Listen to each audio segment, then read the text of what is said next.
Good morning, everyone. I see that we are all on. I wanted to just take a moment to make sure that everyone turns off their speakers because we are broadcasting online as well. And also I want to see if everyone can hear us properly. So we're going to do a practice round with our raise hand feature.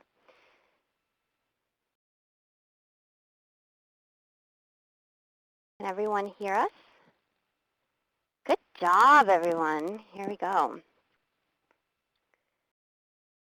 Very good. Don't forget to put your hands back down afterwards, okay? So good morning. I don't know about you all, but I'm so glad that it's Friday, and I'm very excited about this webinar. I wanted to take a minute to just show you around. Some people may may be very familiar with how to participate in a webinar, and some people may not. So I wanted to make a couple points. First, we have a file share underneath the PowerPoint, and these are the documents that were sent over to you all. If you haven't had a chance to check your email yet, they are the documents included in your reminder email, and if not, you can just select the name of the file and then download it to your computer, and then print it out, take notes, whatever you need to do to participate. Right next to the file share, we have a Help Me pod, and that's where if you have any technical difficulties or maybe your computer's blowing up, you let us know and we'll try to help you throughout the webinar. Then to your right-hand side, you'll notice that we have a couple of pods, and this is just for us to kind of engage where you are with this. And actually, we had some great suggestions from some of the participants already on some of the things, for instance, we should include in reaching out to our customers. So thank you so much for that. It's just a lot of fun to kind of read what people are talking about. And so moving on, what I'd like to do is go through our actual agenda for the meeting. And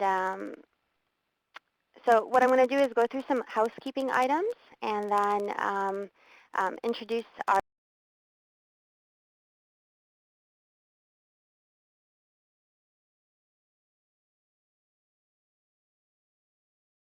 Q&A. Now what I want to remind you is that our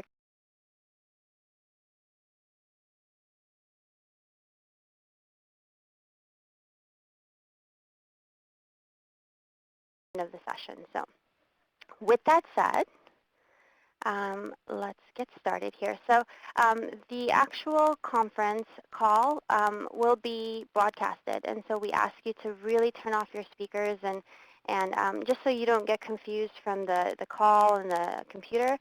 And also what we have provided is a chat box for as we're going through the actual activities, so that you can, go through the different steps that we provide, ask us questions, and it's your way to interact. This way, it's not just us talking, but we can talk to you and kind of address some of the different questions that come up.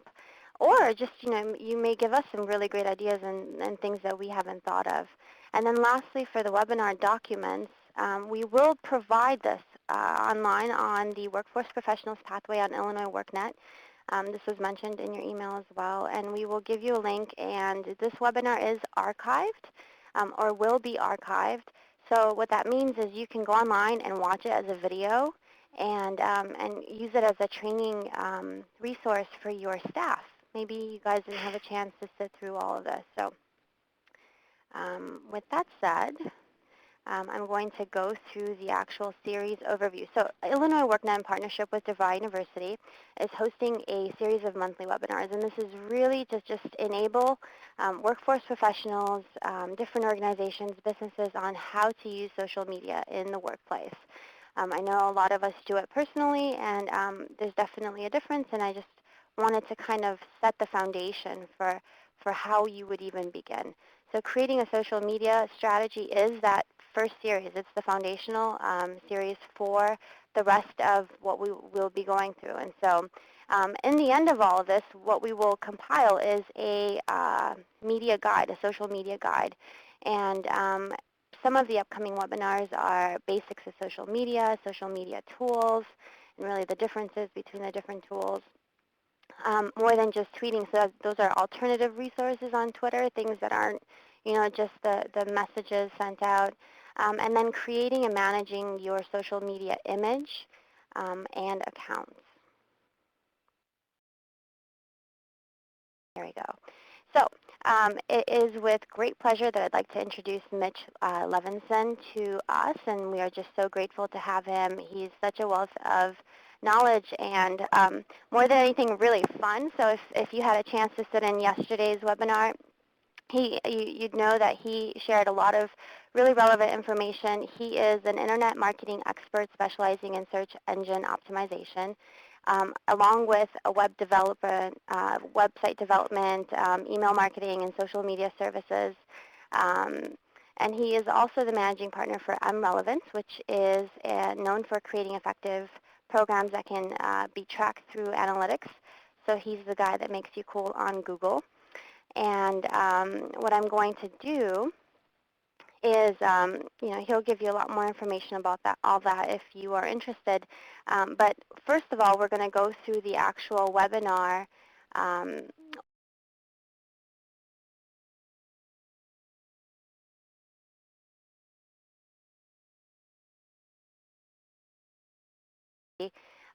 the activities will follow the social media guide that's provided in the format for participants to really start answering the questions as we go through the webinar. And you also have the opportunity to kind of pick Mitch's brain a little bit, as we say, with things that you wouldn't be able to maybe have access to ask someone else. And lastly, this is the foundational course, and then we have 4 subsequent webinars built off of each other. So I really encourage you to come back and really kind of walk through us in developing your social media strategy.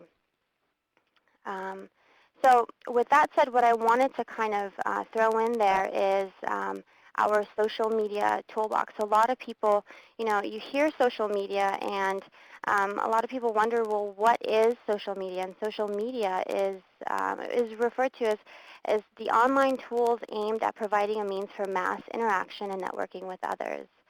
And so it's the ability to communicate on the fly, and I think that's just so important with some of the things that we do. Real-time interaction, right? And it's real-time interaction with hundreds and thousands of people, which makes it a really, really important resource to have. So although it may be intimidating or daunting, it's definitely not something that we can afford to not learn to use and not learn to optimize within our different industries and services and programs that we offer. So with that said, I'm actually going to move it over to Mitch, and he's just going to kind of skim through some of the different tools so that we're all on the same page in what it is and what it does. And that way we have a context for the rest of our webinar. So I'm going to switch it over to you, Mitch. Great, thanks, Juana. Hi, everyone. Just for the purpose of the call today, I want to focus the definition of social media on the 4 sites that I'm going to describe here in a minute. Social media there's a lot of components that make up social media: blogging and social bookmarking and social networking and microblogs. And a lot of times when I talk to people and I say, I work in social media, the first thing they think of is Facebook. So, I want to be clear that there's a lot of components to social media, blogging and YouTube and some microsites. But for the purpose of our call today, we're going to focus on these specifically. And the first one is Twitter. Twitter is like instant messaging to the world, and it is a way for you to very quickly and concisely, in 140 characters or less, update and tell people about what you're doing, what you're thinking, or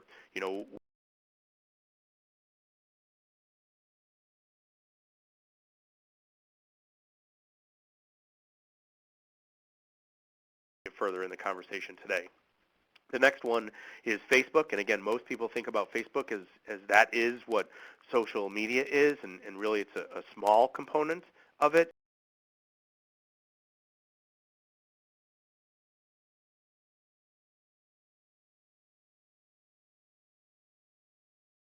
every now and then. But that's really what Facebook is from a social networking standpoint. And then there's YouTube. And YouTube is the second largest search engine in the world right now. And it's a way to syndicate video and profiles throughout the internet, and use this new mechanism for allowing people to see exactly what you're doing, which is pretty cool. And then LinkedIn. LinkedIn is really your online Rolodex or your resume. It's more like the Facebook for your professional career than anything else. And we'll talk a little bit about how we can use LinkedIn as we get going through the program today. Very good. So starting us off, what I'm going to do is actually move over to our to a different setup for our pods, just so you can start interacting with us.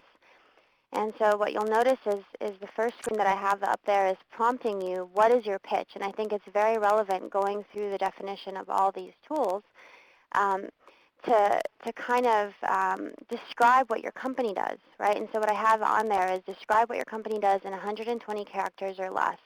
And what I've done, and especially within our world, is I wanted to kind of give everyone an idea of what that means. So for instance, the local workforce areas, and this is their pitch. The Department of Commerce and Economic Opportunity, this is their pitch. And then we have Illinois WorkNet. And so these are just examples to kind of get your mind working, right? And what I'm going to do is, as we're going through these steps, is just really kind of Q&A with Mitch on some of the ideas of what he can help us do and establish within these steps. And so I'm going to begin by asking, in the old days, people used to think of the pitch as the elevator speech. And I'm really wondering, is this pitch still the elevator speech? I mean, what is a pitch? What does that mean in the context of social media? So the pitch is still your elevator speech. And, it used to be the elevator speech was, you have 30 seconds, you just stepped into an elevator with an executive, and you want to tell that executive what you do and why they should continue to talk to you more than that 30 minutes. And your pitch is the same thing as it relates to social media. You want to be very clear and very specific and very concise in 120 characters or so, so that you can define what you do, and people will understand it immediately. And one of the reasons why 120 characters is significant is because Twitter allows you to use 140 characters, and social media allows for people to broadcast your message and repeat it or retweet it, as it is in the terminology for Twitter. So if, let's say, I'm a social media expert, and my pitch is I think like a search engine. So I want people to know that every decision I make related to strategy online has to do with search engine optimization. So my pitch is I think like a search engine. So when I tweet something, I'm tweeting a little bit about, I think like a search engine, but also I'm tweeting or I'm updating my status. I'm updating my status related to, tips or tricks of how to do something that will get you noticed in the search engines. And that way, when people read it, they think, oh, yeah, that makes sense from a search engine standpoint. I get it. Mitch thinks like a search engine. Just like what's going on in the chat pod right now, we put people back to work. That's a great pitch. Well, how do you do that? The message in your pitch, or the message reinforces what that pitch is. Oh, that's awesome. So, for instance, just exactly with that example, where do people put this pitch? So now you've got this awesome tag, right? This tagline. What do you do with it? And is it different, on Facebook versus LinkedIn versus Twitter? Yeah. So we'll your pitch and your message are again two slightly different things. Your message is the why. The pitch is who you are and what you're doing and what your focus is. and what your point is. And the message is the why or the how or why do I believe you and why do I trust you. And the message changes slightly based on what your what your audience is and what social media source it is that you're using. For instance, 140 characters in Twitter is different than what your status update might be on Facebook. And your status update on Facebook might be a little bit longer, and it might be written more conversationally, and it might be written more personally with your personality coming out. Well, while LinkedIn, on the other hand, might be very specific and very professional, but again, could be longer than 140 characters in terms of what your message is. But again, it should all be focused on what your point is, what your pitch is, and what your goal is.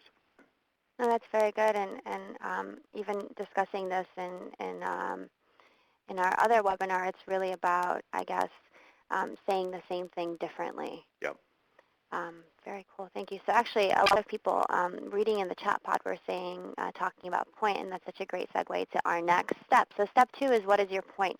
So what type of program is this? Is it awareness? Is it services? Is it loyalty? And the examples I have, for instance, with the local workforce areas, they provide services. And what I thought was really interesting when putting this together is that sometimes it's really hard to get to your point. How do you determine which service or program or aspect or what becomes your point? Yeah. So again, you want to make sure that you're focused. You want to be about one thing. Um, people can't associate more than one thing to you without getting confused. So you want whatever that one thing is, whatever that one point is, and then you can use examples or change the message or repurpose the same message in multiple ways. But it still has to be based on what that one point is, and it all has to boil down to what the point is about what you do. So are there any general criterion that should be included when you're coming up with this process? Is there like a step 1, step 2, step 3? Is there anything that you can give people an idea of how to focus, how to funnel in all of those ideas? In terms of what a process is or what it would For be to creating come. the point, yeah. Or to Yeah. even organizing all the different programs that you do into saying, this is my point. Yeah. So when you looked at when you had on that screen what my background is, there were a lot of different things that make up what things I offer, what things that I do, and the first thing is we started with how do we brainstorm and what type of things do we do and how can we be effective, and then it all summarizes into a specific item, a specific topic, what the point is, right? So my point is Google in the search engines. My point is how do I get as many pages Google indexed in Google, as many pages as I can, so that when someone searches for something, either I come up or my clients come up based on what they're trying to accomplish. Do you, for instance, do you have any examples of companies or organizations that had great points?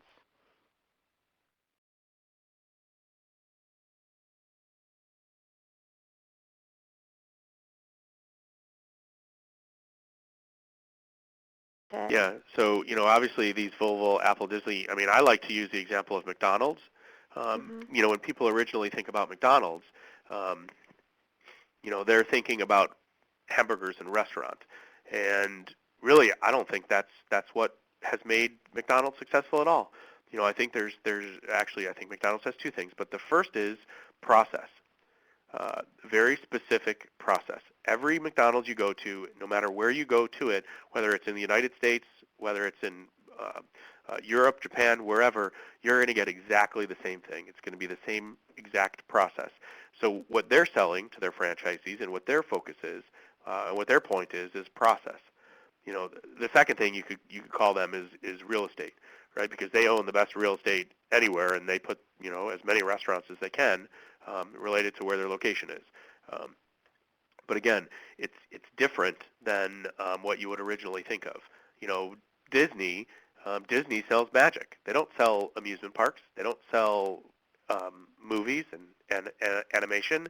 They sell magic. Everything that they do sells magic, um, and that's really the key. That's really So, what their one thing is.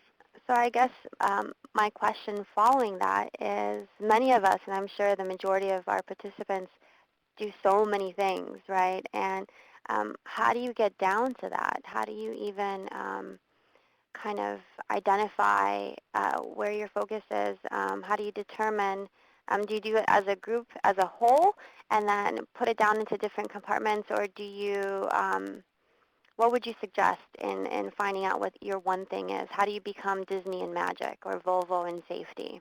Yeah, the hardest thing is to think big, right? You have to take a step back and look down at what you're doing from a 30,000 foot perspective. Um, if what you're doing is training, then that's great. You have that one thing, but are you training or are you educating or are you turning people, turning the young workforce into valuable members of society? And how do you boil that down into a single word? Do you have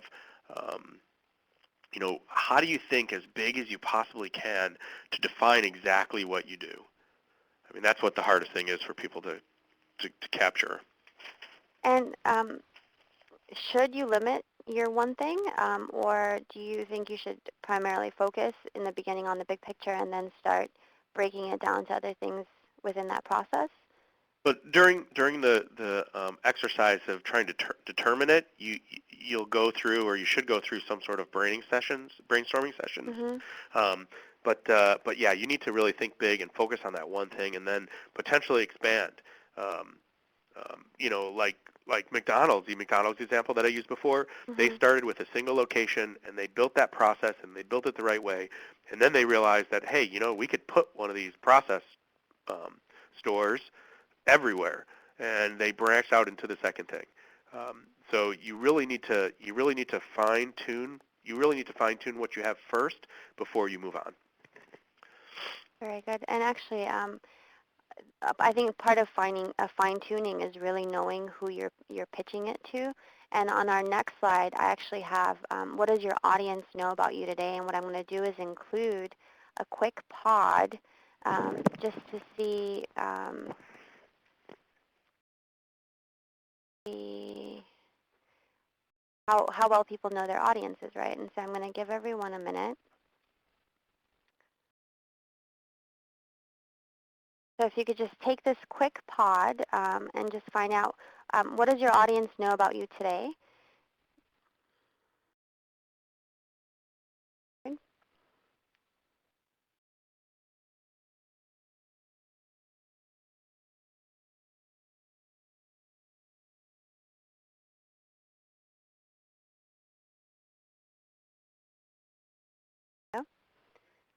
So take a minute to just take this pod.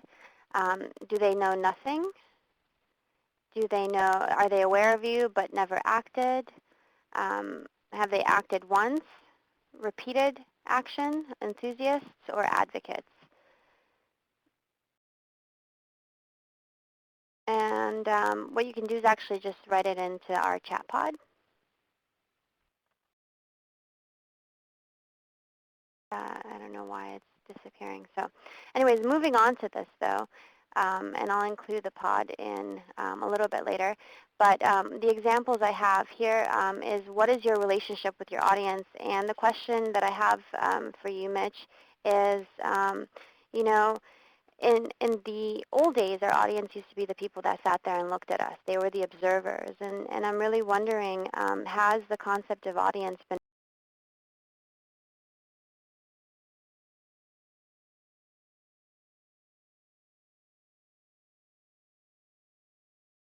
but by the time I think you just compile all that, people move on. So in social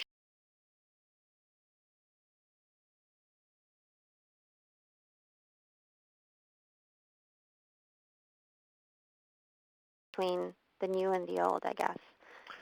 Yeah, so social media allows you to think about your audience a little differently than you have in the past. And it is still. I mean, your audience is still, as was defined in the chat pod. You still have many audiences, right? You still have workers, employers, schools. People don't think of you the right way. Um, but you know, think about it a little bit differently. I don't know that I would break down uh, each different social media site from a demographic perspective or try to differentiate the audience in that way. What I would think about it as is as social media is each different site has its own purpose, and the audience and the interaction and the way that you communicate with your network in each site is how you should think about your audience. So for instance, Facebook is more personal. People want to interact with you on a personal level. Oh, and this is what you do for a living.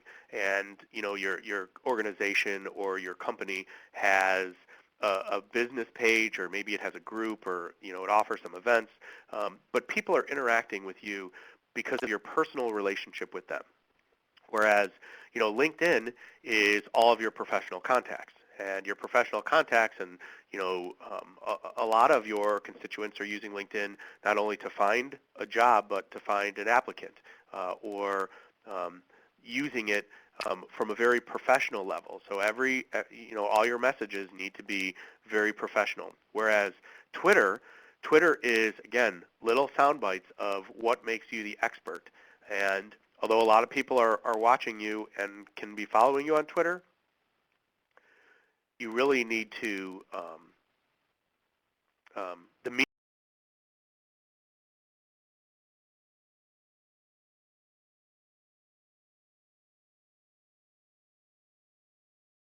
source for what your what you bring, and you want to be where people look, and where people learn information about what your offering is. So when you look at Twitter, you're trying to communicate with the media and trying to be the expert.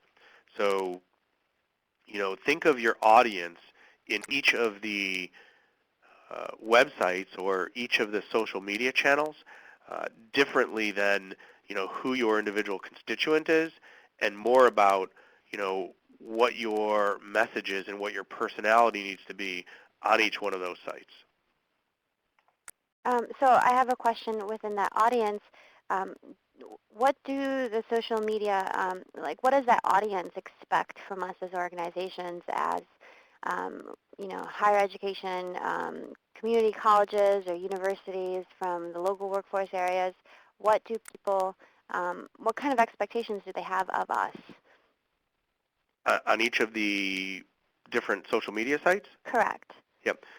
So, on each of the social media sites, they expect you to be interacting and communicating with them in the site that they've selected, right, to communicate with you in. Um, you really want to communicate, again, with people on Facebook more socially, more interactively, and if that's how they choose to interact with you, then that's great. That's where you should communicate with them. If they are communicating with you more professionally on LinkedIn, then you would want to communicate with them there more professionally. But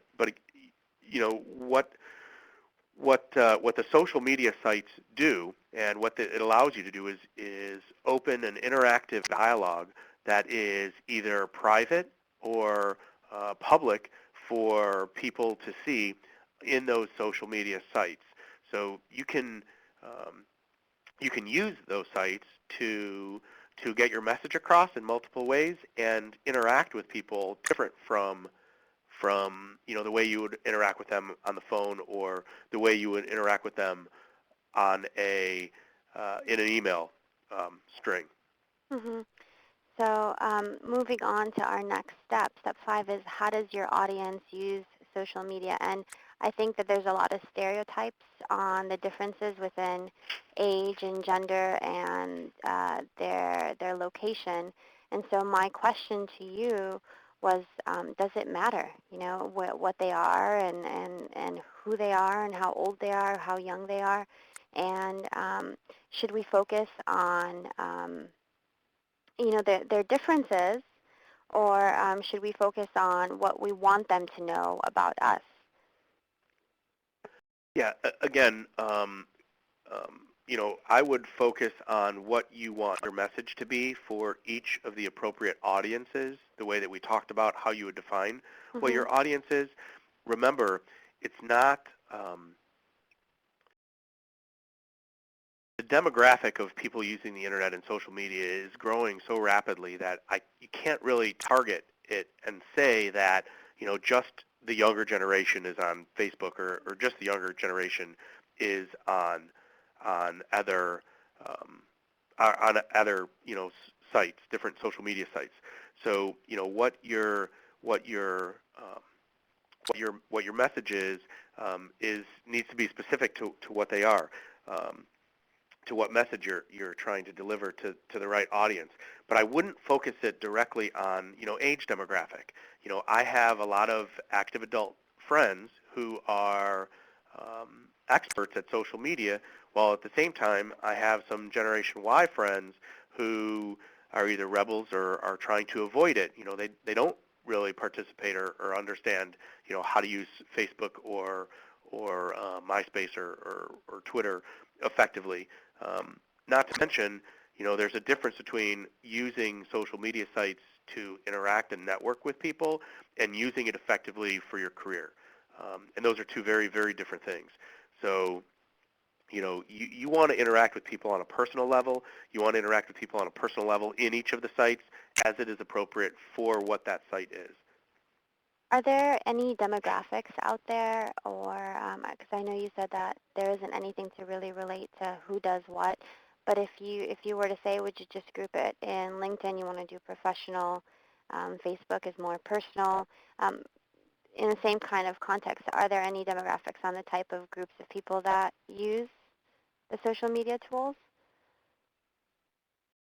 You know, um, I have not seen any specific demographic differences between the sites where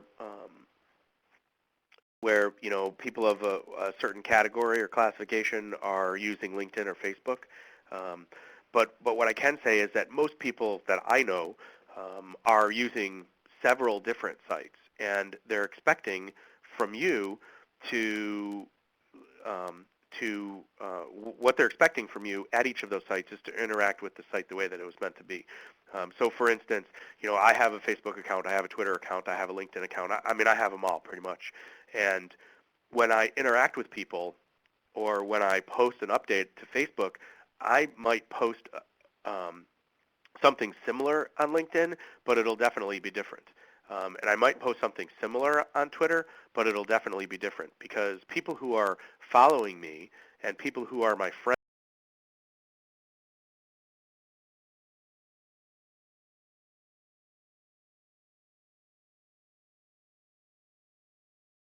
the goal is not to be ignored. The goal is to continue your communication with everyone. Mm-hmm. And if you post the same thing in multiple places, or if you have it set up where your Facebook status updates your Twitter account and then it updates your LinkedIn, it's going to be the same thing all over. People are just going to stop thinking about what you're saying, and you're just going to start to get ignored. So, along with I guess what you just said, it's a little bit hard, I think, to manage all of that stuff. How do you manage all of these accounts? How do you link them all together? How will you remain human while interacting with all of that? And so this actually leads us on to our next question. And um, what I'm wondering is, in the old days, we had the physical structures, we had, the boards of director and all of that. And nowadays, what people are saying is, within social media, you want to put your employees out there. You want to put their faces. You want to get people involved. And what I really wonder is, um, should you use their pictures? Should you use your employee pictures out there? Should you use avatars or logos? What are the differences? And then on the back of that is, are there safety issues within using Facebook or using LinkedIn or all that within your professional realm? And how do you moderate all of that so that people are productive and they're just not, you have your intern on Facebook all day. So I Yeah, think a lot of people wonder about these things as we're wondering about how to be human. yeah. So you bring up a good point. social media is all about being social. And although I haven't seen any statistics on the topic, I personally like to see people's pictures. And when I'm interacting with them, I want to know what they look like. I don't want to know what they think they look like or what they wish they looked like. It's not the real estate industry, 20-year-old headshots from the realtors around. I want to know what they look like. And when I'm interacting with a business, I want the business to be professional. I want to see their logo. I want to see, do they have a building? I want to see pictures of them. Um, and again, I want to interact with people. And that's the reason why social media is social. Um, so I would suggest using your picture or your company logo, depending on whether you are acting as your company or your person. And as it relates to time spent online, you have to think about it. Your employees are the people that you trust every day to do the work for your company. So you need to trust that they're going to be online representing you the way that you are. I have a very serious concern with my employees because we do work on Facebook all day long, so it is very easy to um, for them to get lost or spend more time doing different things. You have to One of the things that we've been doing for our clients and internally for about the last 3 or 4 months is putting together a social media policy for our employees. And what you need to do is set up you have an HR policy, you have an employee manual, now you have a social media policy which gives your employees the guidelines for how to act on social media, both during business hours as well as outside of business hours, because you want to make sure that they have you want to make sure that they know that they should be or they can be on social media sites and they represent your company at all times, and you need to make sure that they understand that, and what they do on Friday night is certainly fun and important, but they have to be realistic in terms of how they're going to represent themselves online. As a social media company, I want them to be fun online. I want them to have personality, but I want them to be careful with what type of pictures and what type of information that they're putting about themselves online. And as it relates to safety, you can find me on Facebook. You can find me on Facebook pretty easily, actually, and I'm wide open. I don't have anything hidden from people that don't know me. And one of the things that I do to protect myself is, I may talk about my kids online, but I won't use their name. I'll use the first initial of their name when I reference them. And you can see pictures of them, and you know who they are. And if you know who I am, and we've had interaction, you know who they are because you may have met them. But you have to be real careful with how to interact online and still be safe. I don't typically post that I'm out of town when I travel. I don't typically post. I may post that I'm doing an education session on social media for a particular organization, but I don't really usually post that I'm leaving and I'm going to be gone for 3 days. So my house is wide open. You have to be smart about how what type of information you're putting online. And then in the sense of productivity, are there guidelines out there for people to say, okay, this is how much time you should have your employees spend on this. This is what I think that what that time should consist of, percentage on Facebook, percentage on LinkedIn. Is there anything like that out there in the So sense of productivity yeah, policy? so Facebook says that the average Facebook user spends 4 hours a day on their site, which is a lot. I mean, I think that's way too much. And, it's probably because you open Facebook and you leave it open all day and you might check it, twice or 3 times, and, it's a total of 20 minutes or maybe a half an hour, and not really all 4 hours. But again, you have a lot of time being spent online.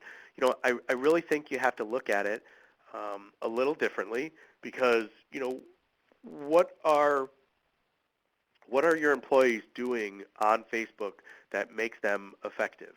And how can you gauge their productivity by using Facebook? Meaning, do you have do you have why are they on Facebook? Are they interacting with people? I mean, if they're interacting with people and they're doing their job, you don't want to um, ask them Discourage, not to be on yeah. Facebook. You don't want to deter them from using it. But at the same time, if they're just chatting with the people they went to elementary school with and they're talking about what they're going to do on Friday, well, that's a whole different story.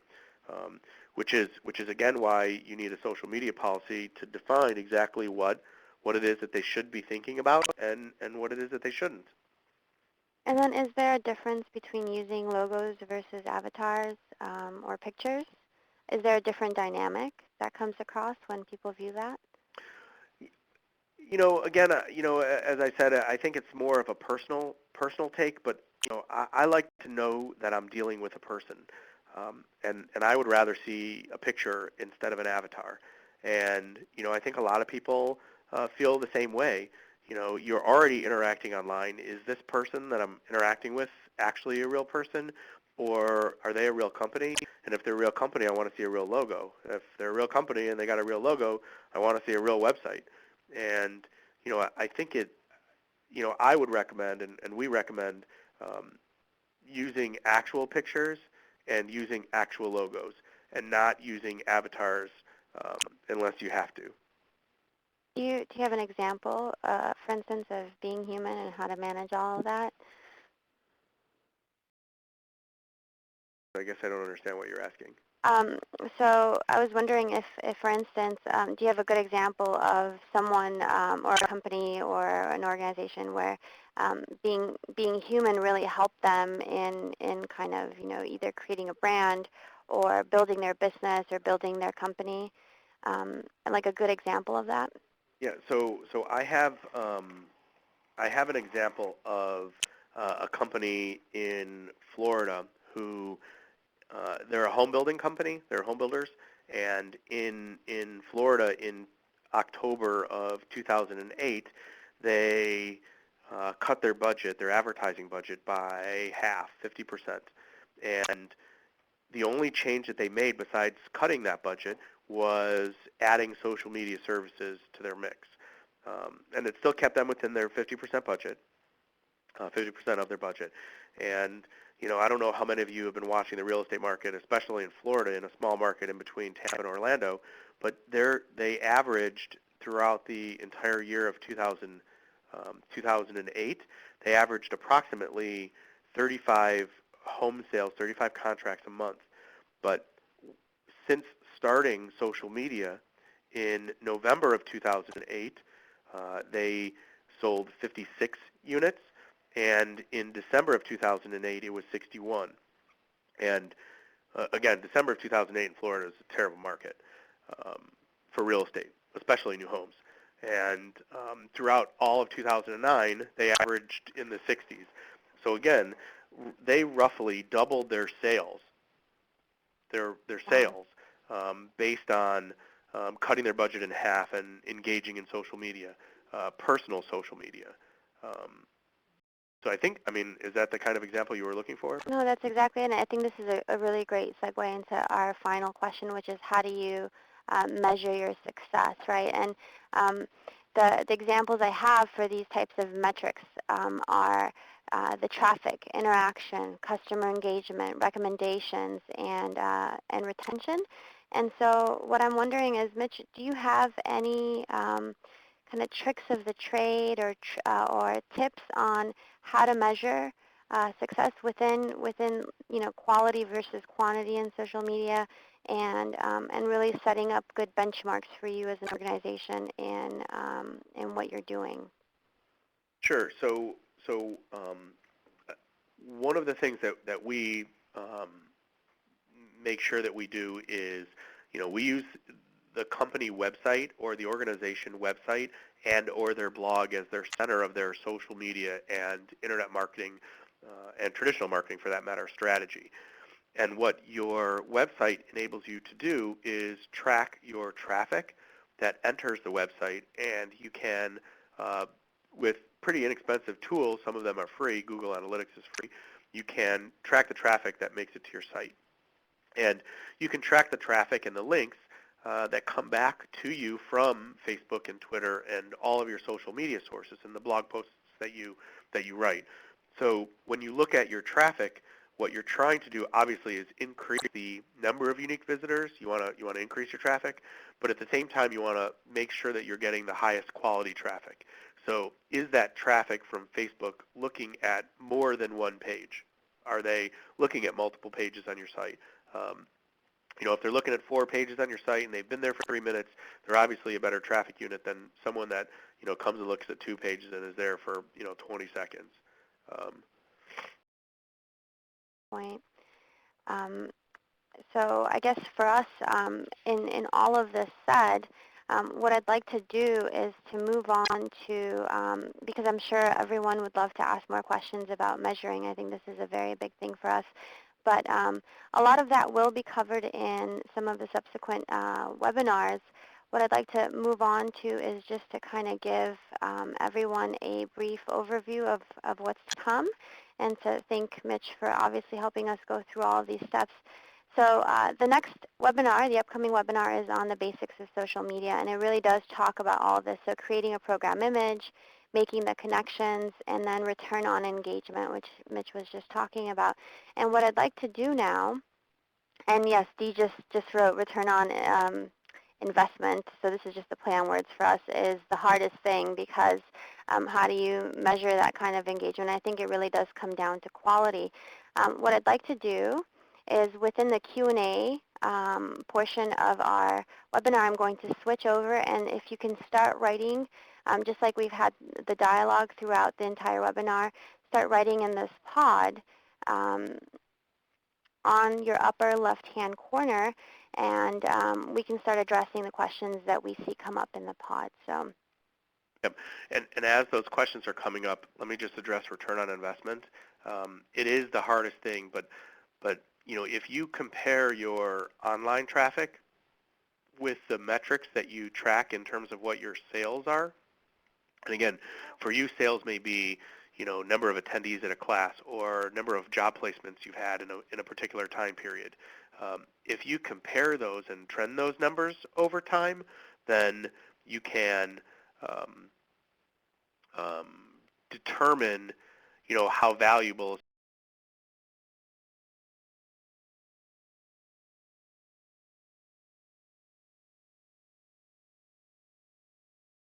that actually came up was, what is the value of advertising on Facebook for more fans?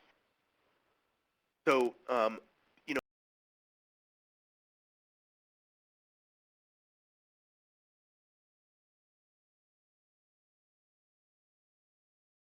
Facebook to interact with people on a personal level and not necessarily for business or for other reasons. There was an article that came out yesterday that I read that said, advertising on Facebook, people are beginning to spend a whole bunch of money advertising on Facebook, but every time I go there, I don't see ads that are appropriate to what I'm looking for. And that's basically what the premise of this article was.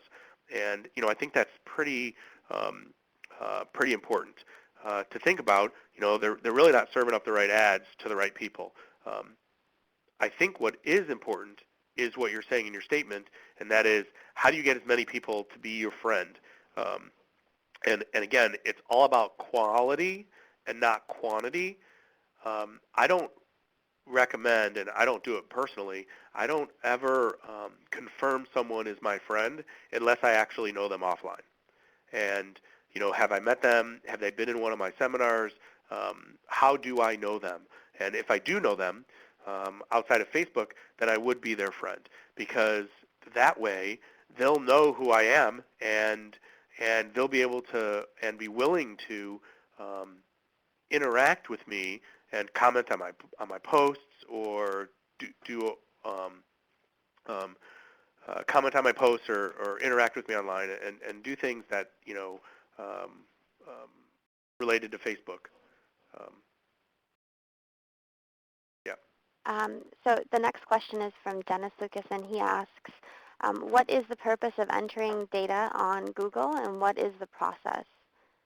And so I'm thinking he's asking about the data analytics for Google.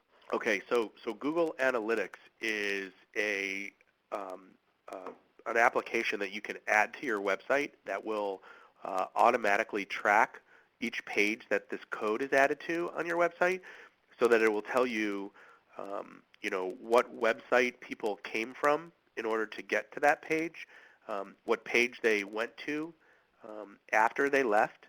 Well, not what page they went to after they left, what pages they went to within your site, how many pages they looked at, how many unique visitors they had, how long they were on the site,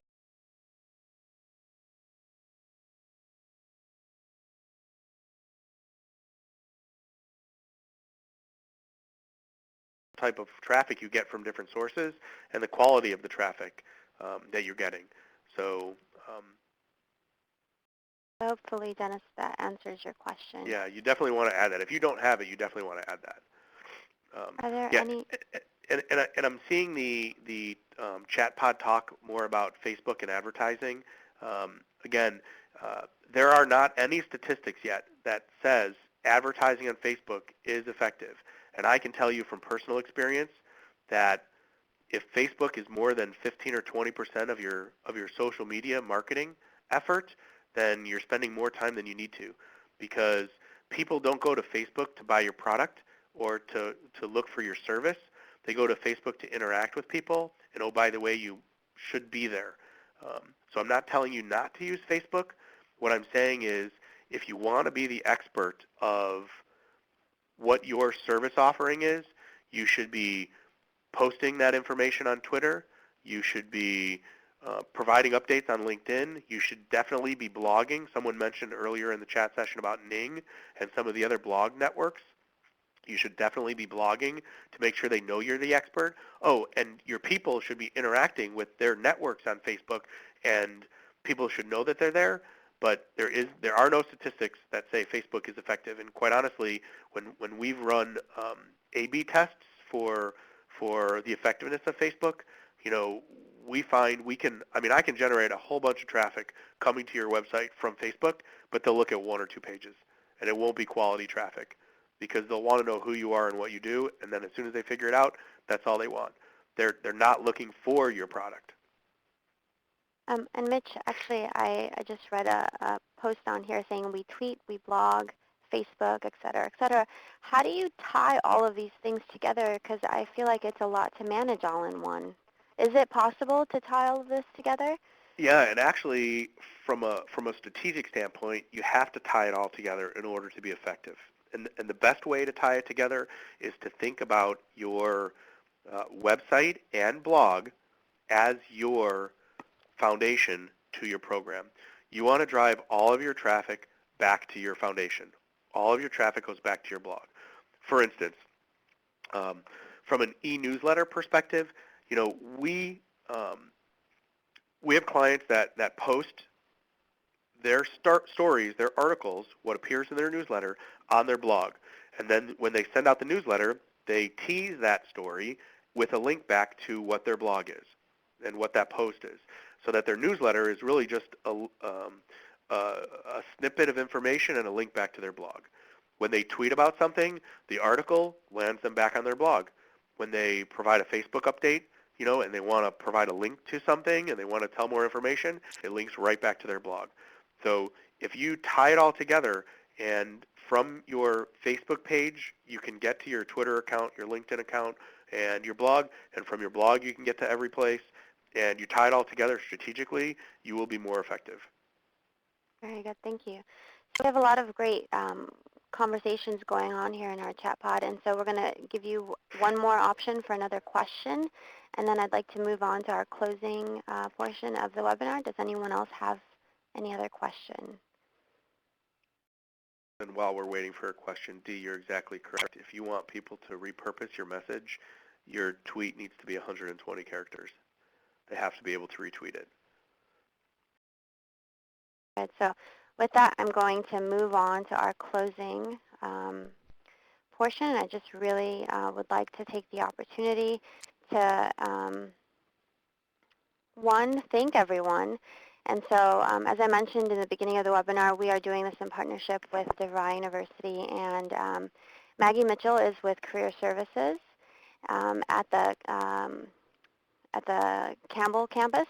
And then Emily Frankenberger is with the Keller Center for Corporate Learning, and I just really wanted to say a big thank you to them, and they are the people that were monitoring the chats. And then I'm sure a lot of you will be wanting to know how to get a hold of Mitch as well, and he does a lot of very different things. So I would definitely encourage you to get in contact with him, and this is Mitch's information.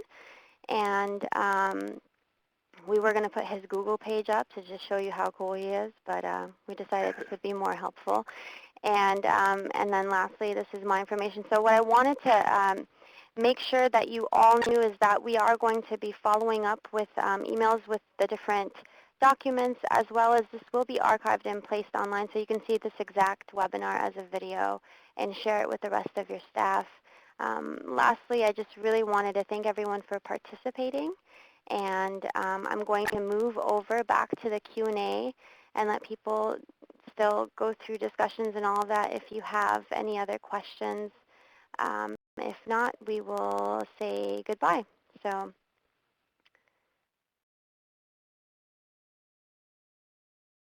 we're good. Okay, so on that note, thank you very much for participating, and we appreciate you being a part of the webinar. Thank you.